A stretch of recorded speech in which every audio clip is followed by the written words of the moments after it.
Muitos millennials, os jovens americanos, estão fascinados com o socialismo. Eles apoiaram massivamente Bernie Sanders nas primárias presidenciais de 2016. Eles vociferam contra o capitalismo em seus campi universitários. Eles usam camisetas do Che Guevara para sinalizar sua virtude socialista. Eu sei muito sobre o socialismo. Eu moro no Rio de Janeiro e eu trabalho em todo o Brasil como jornalista para uma revista popular. No começo dos anos 2000, o Brasil estava crescendo rapidamente. O governo havia realizado reformas econômicas e monetárias, concessões de serviços públicos e privatizações de algumas empresas estatais, dando ao setor privado mais espaço para respirar. A inflação, um problema crônico no Brasil, foi drasticamente reduzida. Investidores estrangeiros entraram no país, ansiosos para pegar uma parte da nossa economia em expansão. O futuro econômico parecia promissor. Mas hoje nossa economia está em ruínas, o desemprego e a dívida são enormes e políticos poderosos estão sendo investigados e presos por envolvimento nos maiores escândalos de fraude e corrupção da história do país. O que aconteceu? Em 2002, um político socialista chamado Lula da Silva concorreu à presidência.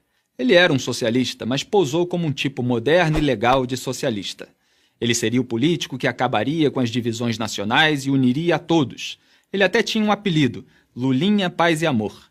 Mas a velha mensagem sobre a necessidade de redistribuição de renda para diminuir a desigualdade social ainda estava lá.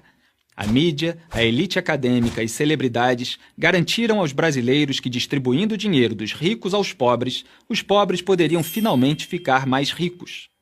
Mas os únicos que realmente ficaram ricos foram Lula e seus amigos empresários e políticos.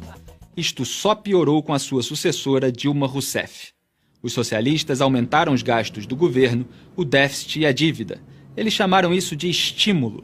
Eles aumentaram o salário mínimo e os benefícios de programas sociais. Eles chamaram isso de justiça social. Eles aumentaram os salários e os benefícios de aposentadoria do funcionalismo público. Eles chamaram isso de investir no futuro. Eles criaram e distribuíram milhares de cargos no governo e nas estatais como favores a seus aliados políticos. E eles chamaram isso de governabilidade. Isto funcionou por algum tempo. O socialismo sempre funciona no começo.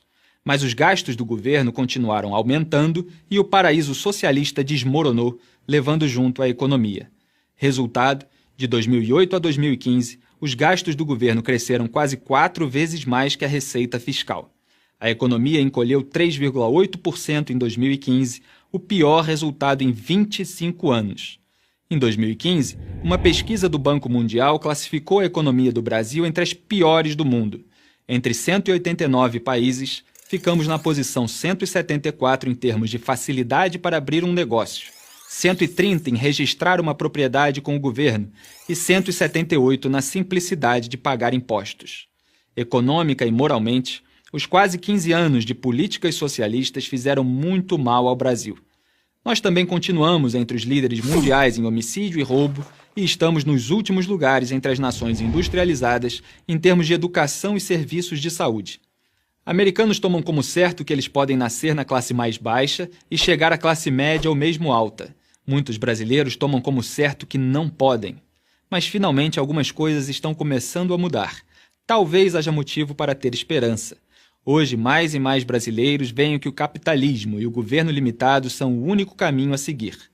Felizmente para o Brasil, tribunais federais tornaram Lula réu em vários processos por corrupção, participação em organização criminosa, tráfico de influência, lavagem de dinheiro e obstrução da justiça.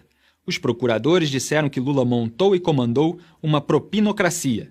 Dilma, que herdou esta propinocracia, sofreu impeachment anos depois por falsificar as contas do governo e usar ilegalmente dinheiro de bancos estatais para financiá-lo.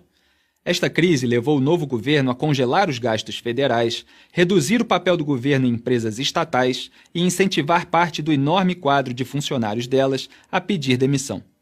Ninguém sabe se essas medidas básicas serão suficientes para resgatar o Brasil economicamente. Honestamente, os danos foram tão grandes que talvez levem décadas para o país se recuperar. Mas se conseguirmos, não será o socialismo que irá nos salvar. Millennials americanos, tomem nota. Eu sou Felipe Moura Brasil para Prager University.